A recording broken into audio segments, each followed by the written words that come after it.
Setting up an LG Smart TV with WebOS is easier and more fun than ever thanks to the arrival of Beanbird, star of these colorful and simple to understand graphics. When you first power up the TV, you'll see that he's already eager to help, showing you how to get started with the LG Magic Remote. He's telling you to click this button in the center of the directional arrows. You'll see Beanbird sleeping, so just use the remote to click on him to wake him and begin setting up the TV. First, where are you? This will determine the TV's language, location, and time zone. Click on the appropriate answer, keeping in mind that time zone is organized by a big city in each zone. When you've answered all three, click OK, and you'll see this confirmation screen. Next, it's time to get connected to the internet. Pretty straightforward, but we cover this in its own video as well. When you're done, you'll see this screen. Click OK, and you'll see this confirmation screen. You'll also have the option to skip this step. Now let's get ready to watch TV. Out of the box, your LG Smart TV defaults to an energy saving mode, which you can switch off here if you want. It also assumes that the TV is for home use. Then it will ask how you get your TV service. So click on this question, then on the choice that best describes your setup. First option if you use a cable or satellite set-top box. The second if you connect the cable feed from the wall directly into the TV. The third if you use an over-the-air antenna, or click I don't have TV service if it's not relevant. Lastly, enter your zip code.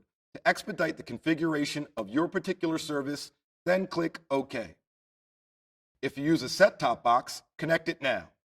Then tell the TV which port it's attached to by clicking the correct option on this drop-down list. If it's connected properly and powered on, you'll see the live TV signal in a window here on the right side of the screen.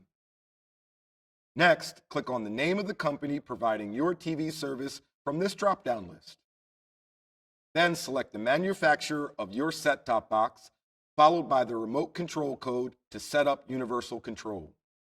You'll be given the chance to confirm that this is the right remote control setting.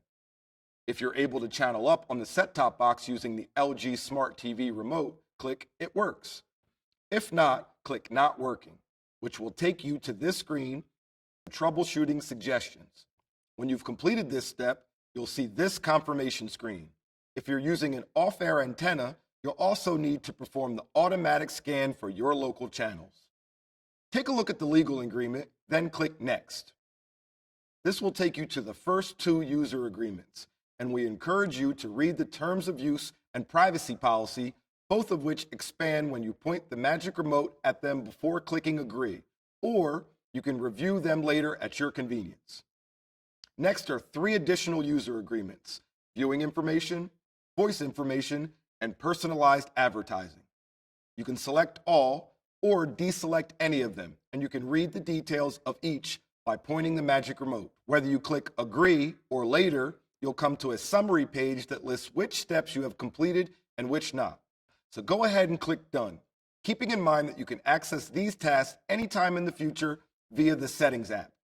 Again, some of these steps will allow you to skip ahead by clicking at the bottom of the screen here, or return to the previous screen by clicking at the top. But not all features will be available to you until you properly complete all of the steps. But for now, take a cue from Beanbird. Sit back and enjoy your home with your new LG Smart TV with WebOS.